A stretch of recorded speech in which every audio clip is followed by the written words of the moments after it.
Hey there, hope you're doing great today. So what is preferred equity and should you be comfortable with it or not?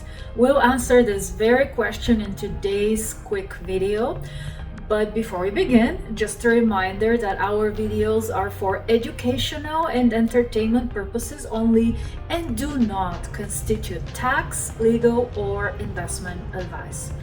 So what is preferred equity? Typically, that's an institution, a high net worth individual, or family office that comes into an investment offering with a large equity component, and in exchange for that, they receive preferred terms, including ranking higher in the capital stack ahead of the common equities and any senior secured or secondary lien creditors. So what are some of the benefits of preferred equity and why would even an investor or sponsor consider that? Well, for a number of reasons. One, they do come with a pretty sizable check typically, so that generally minimizes the number of investing partners that operator or syndicator may have to deal with. Of course, it makes the capital raising process a lot easier and hopefully faster, given the size of their equity investment. These are usually very experienced investors, so they're very sophisticated.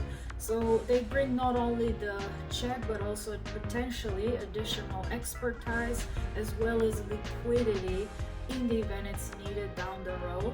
Not least, given their experience level, and in most cases they're very institutional, they will typically invest in assets that have healthy returns, that are very profitable, and will be demanding and expecting most likely very professional, institutional-like quality of reporting and operation. So all in all, that uplifts everyone. And if everything is so great, why would you not consider having a preferred equity partner, or maybe why would you not have one?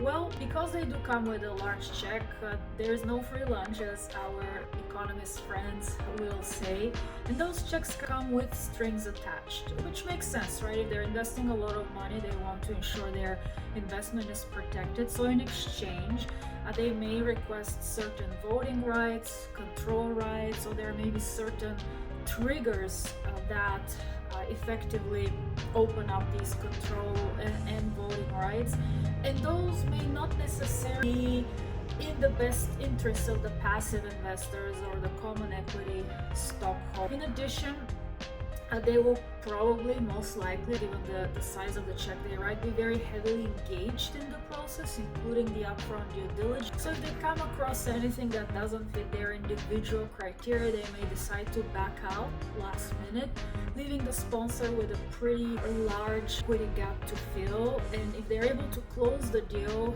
with meeting the minimum investment but not able to fill that remaining gap, that exposes the business plan to risk. And last but not least, if sometimes these preferred equity partners may be brought in once the deal is closed, perhaps if it needs additional capital, and generally when they come in post-close in exchange for bringing capital, usually in a tighter liquidity or distress situation, of course, they will want to be appropriately compensated, which on an overall basis will dilute LPs, but potentially save the investment again if we're talking about the distress situation. So should you be comfortable or not?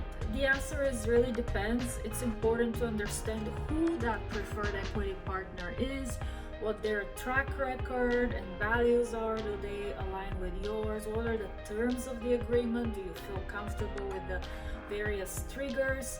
And also depends on the deal economics. Is the deal rich enough effectively to accommodate that additional partner that comes with additional and better returns?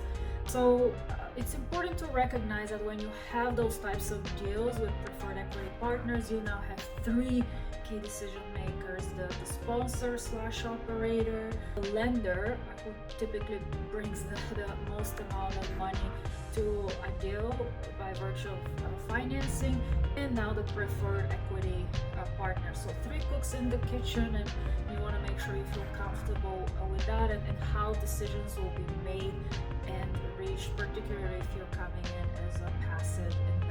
So we hope you found today's video helpful, and if you did, please like, share, and subscribe, and we'll see you at the next one.